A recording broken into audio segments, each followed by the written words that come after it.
अस्सलाम वालेकुम। आज ही मैं अपने वो जो रेजिडेंशियल ब्लॉक है फार्म का उसकी छत पर हूँ और आपसे एक वादा ये भी था कि हम इसको थोड़ा सा ऊपर से व्यू करेंगे फार्म का, और वो जो हमारा फूड फॉरेस्ट है उसको भी थोड़ा सा हम व्यू करेंगे। तो देखते हैं, ये मेरी एक बहुत सारी पसंदीदा चीज़ों में एक ये चीज़ है। कोशिश है कि ऐसे बन जाए कि आपका जो फ्रूट ट्री है वो इस तरह लगा हो कि आप छत पे चढ़ें और अपने हाथ से उसको फल को तोड़ सकें। तो उसमें मुझे मैंगो या इस तरह की चीज़ें ज़्यादा पसंद है। लेकिन ये एक बेर का दरख्त है, ये बेरी है, खुदरो है। अब देखेंगे इस साल इसको फल बन रहा है कि ये कैसा फल बनता है, इसका कैसा अच्छा है। अगर होगा तो इसको रख लेंगे। लेकिन ये बड़ी ऑड जगह पे उग गई है जिसकी वजह से हमें मोस्ट प्रॉब्ली इसको काटना ही पड़ेगा। तो हम कोशिश करेंगे कि अगर अच्छा फल होगा तो इसको हम शिफ्ट कर देंगे किसी और जगह पर। अदरवाइज़ बाहर लगाई हैं। ये आपको मेरे पीछे नज़र आ रहा है, ये देखें जी, ये छोटे से बेर फूल लगे हुए हैं साथ, और इसके ऊपर छोटे छोटे बेर लगे हुए हैं। अब ये देखिए कीड़े मकोड़े इस पर भी फिर रहे हैं, नो प्रॉब्लम, कोई इशू नहीं है। ये बहुत सारे हमारे काम कर रहे होते हैं जो हमें करने चाहिए, तो वो हमारी जगह ये काम कर रहे होते हैं, इसलिए कोई इतनी बड़ी परेशानी की बात नहीं है। तो अगर हम ये देखें, ये देखें जी, ये सड़क से जो है कोई 1.5 एकड़ का फासला है। यहाँ से हमारा फार्म को रास्ता आता है, कच्चा रास्ता है। और ये ज़मीन सड़क से बिल्कुल दोनों तरफ हमारी अपनी शुरू हो जाती है। उस वक्त जब ये फार्म बनाया था तो सबका मशवरा यही था कि आप सड़क के ऊपर बनाएं। बनाने का मकसद भी डेयरी फार्म बनाना था। तो नेस्ले से जो यहाँ पे डॉक्टर्स थे उनके पॉइंट वो हमें मोटिवेट कर रहे थे इसको बनाने के लिए। उनका भी ये था कि जी गाड़ी दूध लेने के लिए आती है तो उसको ज़्यादा आसान है कि मेन अप्रोच जो है जितनी आसान हो। लेकिन सिक्योरिटी पॉइंट ऑफ व्यू से मुझे ये मुनासिब नहीं लगा। सो मैंने सोचा कि इसको सड़क से हट के होना चाहिए। अब जिस एकड़ पे मैं खड़ा हूँ, जैसे आपने यहाँ से देखा है रास्ता है, और ये जो एकड़ इसके सामने ये बनता है, इसके राइट लेफ़्ट हमारी ज़मीन है। जो सड़क से कोई शख्स उतर के आता है तो उसको पता होता है कि स्पेशल इधर आ रहा है, हमारे फार्म के लिए आ रहा है। लोग अगर हमारे स्टाफ बाहर काम कर रहा है, इस वक्त वो चारा काट रहे हैं और वो खेतों को पानी लगा रहे हैं, कुछ भी कर रहे हैं, तो एटलीस्ट ये यहाँ पर कोई भी ना हो फार्म पे, फिर भी ये इतना सेफ़ है उस हवाले से कि सड़क के ऊपर होगा तो वो सेफ़ नहीं होगा। एंट्रेंस है। उसके बाद ये जो जहाँ पर छत पे मैं हूँ, ये हमारा ऑफिस ब्लॉक के तौर पे बनाया था उस वक्त। कुछ इरादा तो यही था कि अगर ये चीज़ें बेहतर होती हैं तो हम इसको लोगों की ट्रेनिंग का एक ऐसा जगह बनाएं, ऐसी जगह जहाँ पर लोग आके रह के हमसे सीख सकें। तो अभी भी हम दोस्तों को ये ऑफ़र करते हैं कि आप आएँ, यहाँ रहें हमारे साथ 1 दिन, 2 दिन, 2 नाइट्स, 3 नाइट्स, जितना आप वक्त निकाल सकें उस पे आप आके तो यहाँ पर फ़िज़िकली अपने हाथ से काम करके देखें। जो हम काम कर रहे हैं उसको देखना चाहें, और वो आकर आप सीखना चाहें तो हमारे साथ काम करें और सीखें भी। ये मौसम है, इसमें भी सर्दी है, और इस सर्दी में चीज़ें भी ज़्यादा होती हैं। गन्ना है, शक्कर गुड़ बन रही है, उसके अलावा ये वेजिटेबल्स होती हैं, गाजर, मूली, शलजम वगैरह, ये सारी जो आप एंजॉय करते हैं खुद इनको ज़मीन से निकाल के खा के। उसके अलावा ये होता है कि इतना स्ट्रेस वेदर का नहीं होता, कुछ काम भी करना हो तो काम किया जा सकता है। तो जो लोग ऑफ ग्रिड लिविंग के लिए प्लान कर रहे हैं और वो चाहते हैं कि जी वो शहरों की ज़िंदगी से निकल कर अपनी लाइफ इस तरह की बनाना चाहते हैं, वो भी आएँ। और जो लोग जिन्होंने फार्म हाउसेस बनाए हैं और उनका फ़ोकस ज़्यादातर ये होता है कि वो स्टाफ के ऊपर डिपेंड करते हैं, जो भी हो गया, तो एटलीस्ट अपने पास नॉलेज होगा तो स्टाफ से जब काम करवाएंगे तो वो भी उससे कहीं बेहतर होगा जितना वो अपनी मर्ज़ी से कर लेते हैं। उनका जितना नॉलेज है वो करेंगे। फ़र्क इतना है कि हमने एक मालिक रखा और माली को हमने काम दे दिया। वो माली जो काम करेगा उसका जितना विजन है उसके मुताबिक करेगा ना। फिर हम परेशान होते हैं, ये ऐसे नहीं हुआ, ये वैसे नहीं हुआ, इसको ऐसे होना चाहिए था, इसको वैसे होना चाहिए था। वो उसकी वजह ये है कि जिस पर हमने छोड़ा है, हमने ये असेस नहीं किया कि उसका कैलिबर क्या है। वो अपने कैलिबर के मुताबिक अपने काम जो है वो किया कर रहा है और वो सेटिस्फाइड है।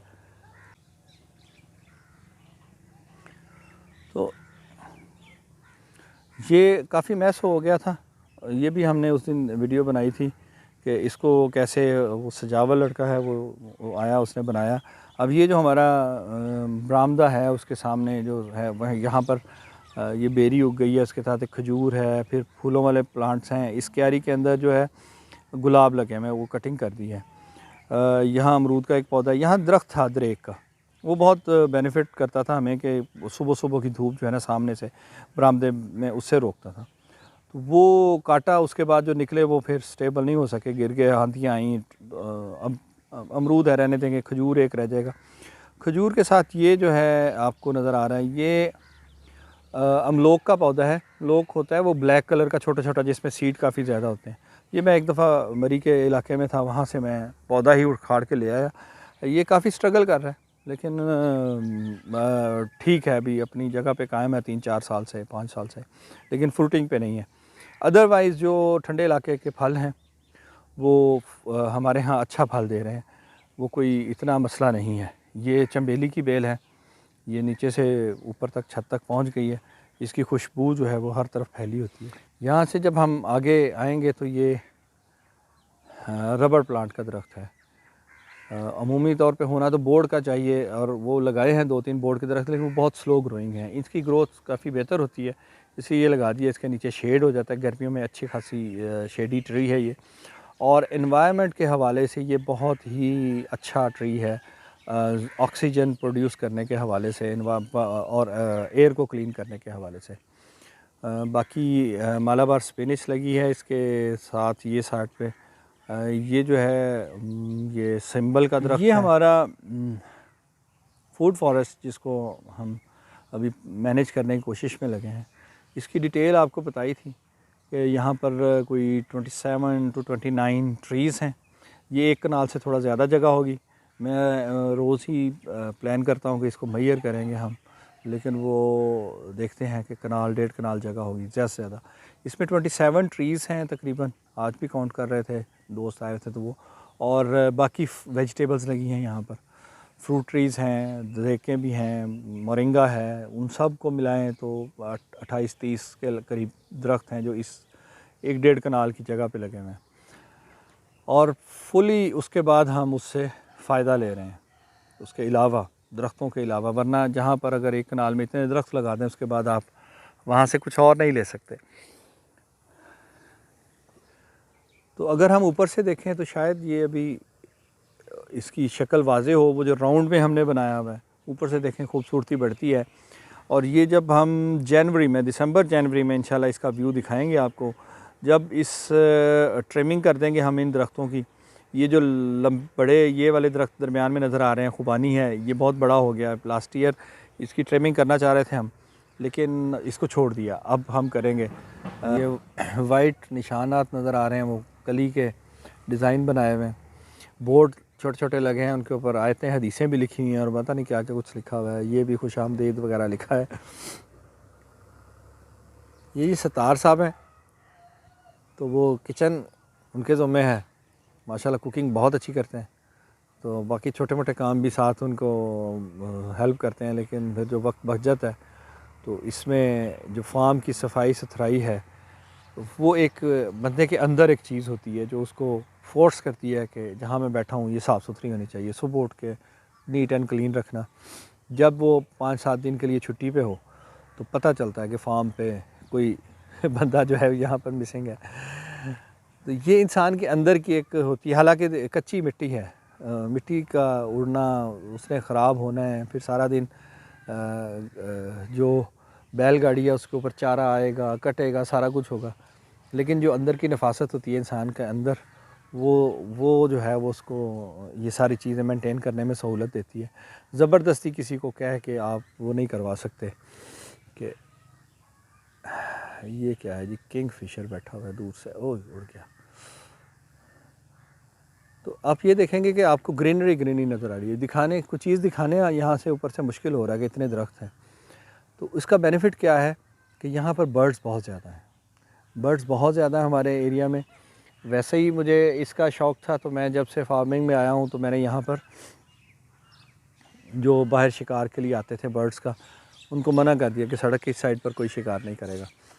फिर दरख्त जब बढ़ा दिए तो दरख्त बढ़ने के बाद ये हुआ कि बर्ड्स की तादाद बढ़ना शुरू हो गई और वो कंफर्टेबल हैं, उनको पता है यहाँ पर हमें कोई नुकसान नहीं है। तीसरी चीज़ ये है कि फ्रूट ट्रीज़ हैं, तो जितना आप नेचर के करीब होते चले जाएंगे नेचर उतना आपके करीब आना शुरू हो जाएगी। तो ऐसे ऐसे मनाज़र होते हैं कि देख के दिल खुश हो जाता है, फ्रेश हो जाते हैं यहाँ पर बर्ड्स को और जानवरों को, जो हमें बाहर अब कम देखने को मिलते हैं। अब ये वहीद भाई आए थे, ये मुर्गियाँ 6 फीट 8 फीट की वो वायर लगी है, वो जाली, उसके ऊपर से जंप करके बाहर चली जाती हैं। तो इनके पर काटना होते हैं, तो अब जो हाथ आ जाती है फिर उसके पर काट लेते हैं। अदरवाइज़ रेगुलर ये एफ़र्ट है, करना चाहिए। लेकिन बाकी सारे मामलात भी हैं, वो हर चीज़ जब आप ख़ुद हाथ से कर रहे होते हैं ना, ख़ुद पर्सनली कर रहे होते हैं, फिर एग्जर्शन भी होती है, बहुत सारी चीज़ें रह जाती हैं। तो ये आपको वो राउंड में लगे हुए ये देखें जी, ये वो वाला है जो मूली और शलजम और गाजर लगी है, उससे पीछे वो यहाँ पर अदरक है, अगली तीसरा फेज़ में ये लगी हैं। यहाँ पर जो बेड बने हैं उनके ऊपर लगाए हैं, ये पालक वगैरह भी लगी है और साथ साइड्स पे लहसुन लगा है। इसी तरह ये जो आपको नज़र आ रहे हैं बड़े पत्तों वाले, ये हल्दी है, वो दीवार के साथ थी और पीछे दरख्त देखें काफ़ी ज़्यादा हैं। इनको अभी थोड़ी सी काट छांट की है तो उसकी वजह से रोशनी आना, धूप वरना ये बहुत ज़्यादा हो गए थे, इस वजह से ये ग्रो नहीं कर सके और कुछ पानी की भी कमी थी।